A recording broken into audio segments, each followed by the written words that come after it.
The murmur of first-class passengers enjoying pre-flight champagne came to an abrupt halt when the Anderson family stepped into the premium cabin of Delta Flight 1823 to Paris. James Anderson, tall, distinguished in his tailored navy suit, guided his wife Celeste and their 10-year-old son Liam toward their assigned seats, with the practiced ease of frequent travelers. As Celeste helped Liam settle into the window seat, arranging his iPad and headphones, flight attendant Veronica Summers appeared at James's shoulder, her professional smile not quite reaching her eyes.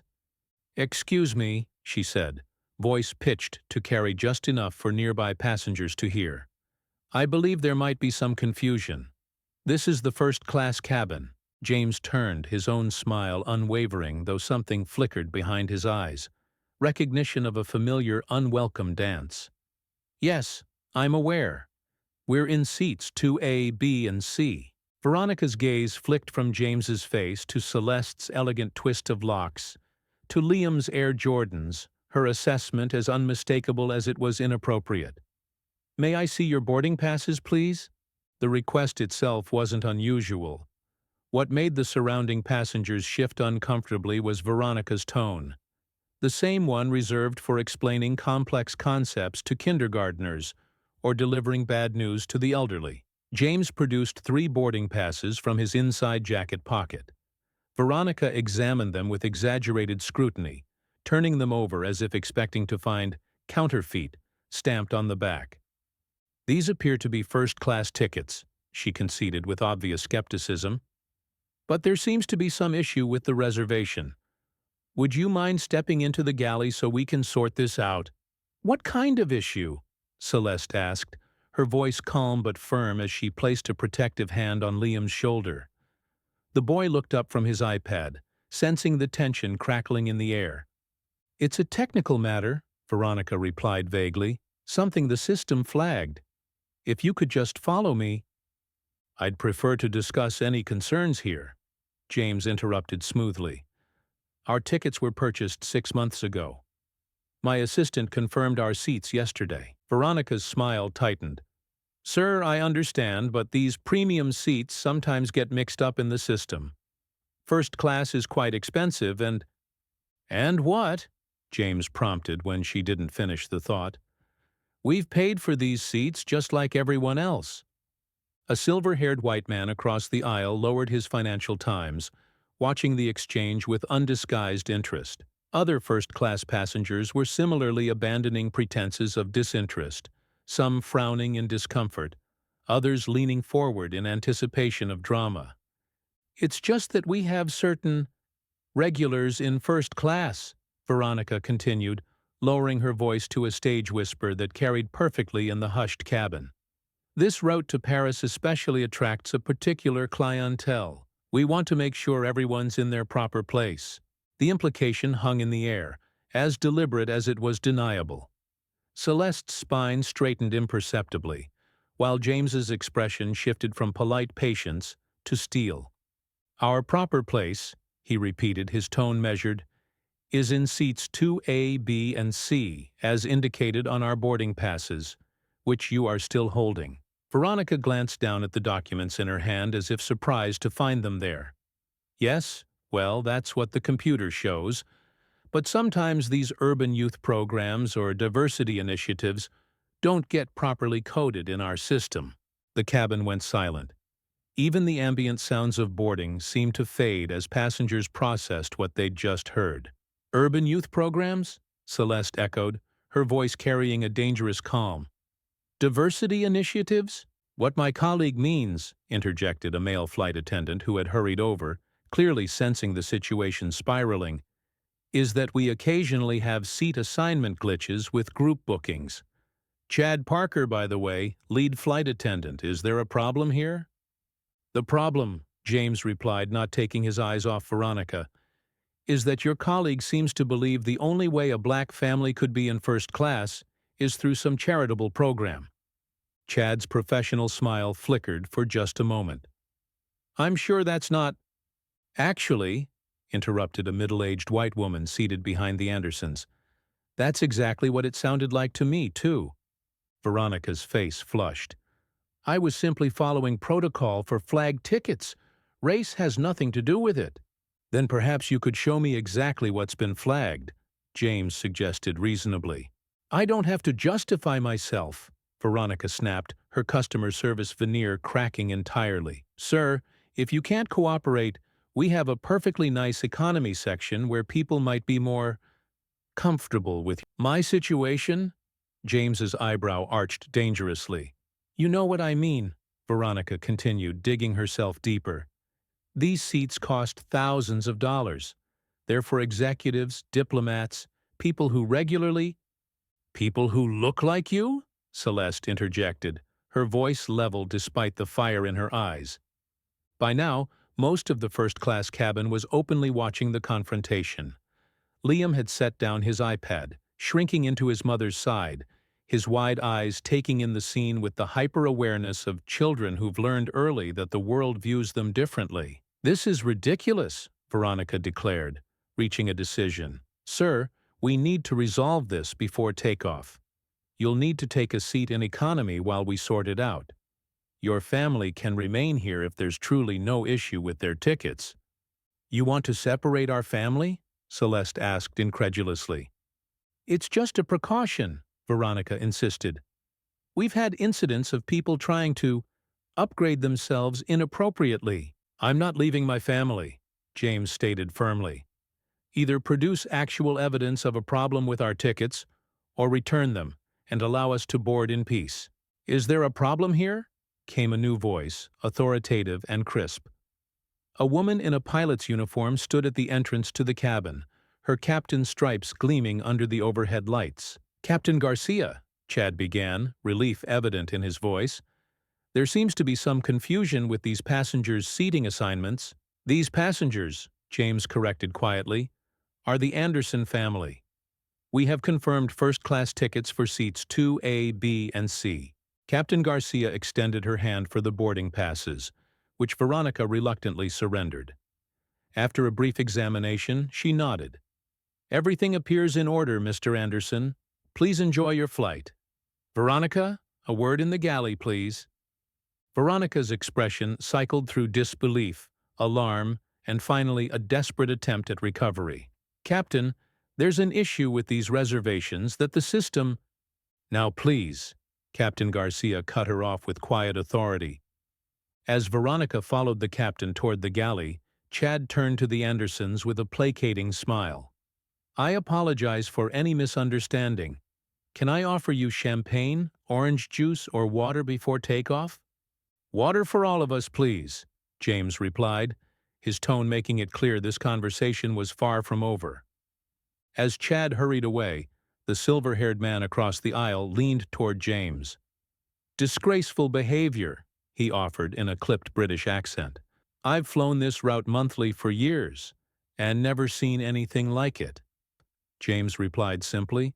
Celeste squeezed her husband's hand while discreetly checking on Liam, who was pretending to be absorbed in his game again, though his tense shoulders told a different story. This wasn't the first time their son had witnessed such treatment, but each incident left its mark. The tense peace lasted precisely 18 minutes. As the final boarding announcement echoed through the cabin, Veronica reappeared, tight-lipped but composed, Captain Garcia nowhere in sight. She approached the Andersons with mechanical professionalism. Mr. Anderson, there appears to be an actual seating conflict after all. I'll need you to come with me. James's eyes narrowed. What kind of conflict? A high-priority passenger was inadvertently double-booked in your seat. It's a rare system error. Your wife and son can remain, but we'll need to accommodate you in our economy comfort section. That's absurd, Celeste objected. We're not separating. I'm afraid it's non-negotiable at this point, Veronica insisted. The flight is fully booked, and we need to depart on schedule. James studied her face, reading something there that made his jaw tighten. I see. And this high-priority passenger, are they already on board? Veronica hesitated. They're being escorted on now. Convenient timing, James observed. And this mysterious VIP needs specifically seat 2B? Not any other first-class seat? Sir, I don't make the rules, Veronica replied, her forced patience wearing visibly thin. Now, if you'll just gather your essentials, we have a Sky Priority escort waiting to show you to your new seat. James glanced at his wife, a silent communication passing between them. Celeste gave an almost imperceptible nod. Fine, James said, surprising everyone within earshot. I'll move. But I'd like the name of this VIP, please, for my records. That's confidential information, Veronica replied instantly. Of course it is, James murmured, gathering his laptop bag. He leaned down to Liam, who looked distressed. It's okay, buddy. Dad's just going to sit in a different part of the plane for takeoff. We'll sort this out. As James followed a waiting flight attendant toward economy, whispers erupted throughout first class. The businessman across the aisle was openly frowning now, typing rapidly on his phone. Several other passengers exchanged disapproving glances. 20 minutes later, as the aircraft pushed back from the gate, the seat beside Celeste remained conspicuously empty. No VIP materialized to claim it. Celeste had just finished helping Liam with his seatbelt when commotion erupted from the front of the plane. The forward cabin door reopened, and a harried-looking man in an airline executive's uniform hurried aboard, followed by two airport security officers. They proceeded directly to where Veronica was preparing the beverage cart. "Ms. Summers," the executive said, his voice carrying in the now silent cabin. "You need to come with us immediately." Veronica's face drained of color. "We're about to take off. I can't possibly—" "That won't be necessary," the executive cut in. "You've been removed from this flight's crew roster. Please gather your personal belongings." As Veronica stood frozen in shock, the executive turned toward economy class and made a beckoning gesture. Moments later, James Anderson reappeared, escorted by another airline representative who carried his luggage. "Mr. Anderson," the executive said with palpable deference, "on behalf of Delta Airlines, please accept our sincerest apologies for this inexcusable incident. Your original seat has been restored, and we've taken immediate action regarding Ms. Summers's conduct." The security officers were now flanking Veronica, whose expression had transformed from shock to dawning horror. "This is a misunderstanding," she protested. "I was following protocol for—" "For what, Ms. Summers?" James asked quietly, as he reclaimed his seat beside his family. "For removing a black passenger from first class based on nothing but your own prejudice? For inventing a non-existent VIP rather than admitting you simply didn't believe we belonged here?" The executive cleared his throat uncomfortably. "Mr. Anderson is not just a valued customer, Ms. Summers. He's also one of our airline's largest private shareholders and sits on the board of our parent company." Veronica's face cycled through several emotions before settling on desperate damage control. "Mr. Anderson, had I known who you were—" "That's precisely the problem," James interrupted, his voice carrying throughout the now silent cabin. "You shouldn't need to know who I am to treat me with basic human dignity. The issue isn't that you disrespected a wealthy shareholder. It's that you would treat any passenger this way based on the color of their skin." Veronica was escorted from the plane in stunned silence, the security officers firmly guiding her toward the jetway. As they disappeared from view, the executive turned back to James. "We'll be providing full refunds for all 3 of your tickets, Mr. Anderson, along with additional compensation for this egregious experience. Captain Garcia will be making an announcement about the delay, but we should be underway shortly with a replacement flight attendant." James nodded, his expression giving nothing away. "We'll discuss appropriate responses to this incident upon my return, Martin. For now, my family and I would like to enjoy our vacation without further disruption." "Of course, sir." As the executive departed and the cabin door finally closed, the first-class passengers sat in charged silence. The businessman across the aisle leaned forward again. "James Anderson," he said, not as a question but as a realization. "Anderson Capital Partners. I thought you looked familiar." James inclined his head slightly but offered no further comment, turning instead to check on Liam, who was watching the entire scene with wide eyes. "Is that bad lady in trouble, Dad?" he asked in a stage whisper that carried to several surrounding rows. "Yes, son," James replied evenly. "When people behave badly, there are consequences. But why did she think we couldn't sit here? We always fly first class." The innocence of the question hung in the air.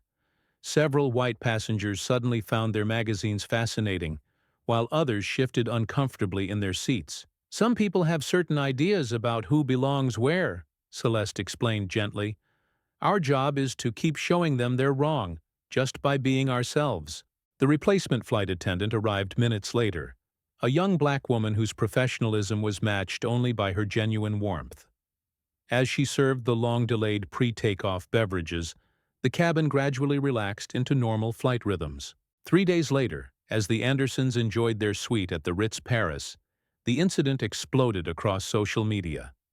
Someone in first class had recorded the entire confrontation, and the video went viral within hours. Flying while black trended nationwide, alongside Delta discrimination and first-class citizens. Later that evening, as James helped Liam with his math homework, his son asked the question that had clearly been percolating since Paris. "Dad, would they have been nice to us if you weren't rich and important?" James set down the pencil he'd been using to check Liam's work, giving the question the serious consideration it deserved.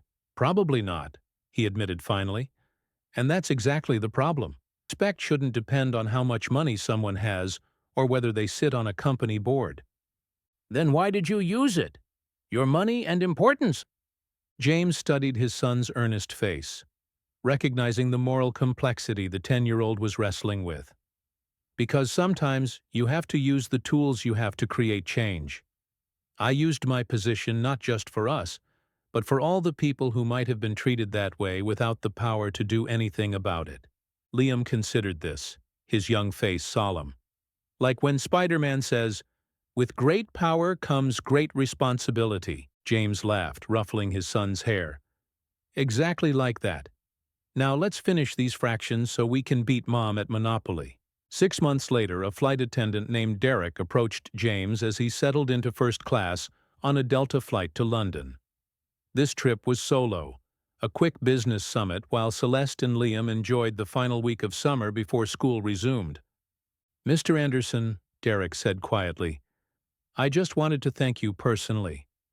I've been with this airline for 12 years, and the changes you pushed through have transformed our workplace culture.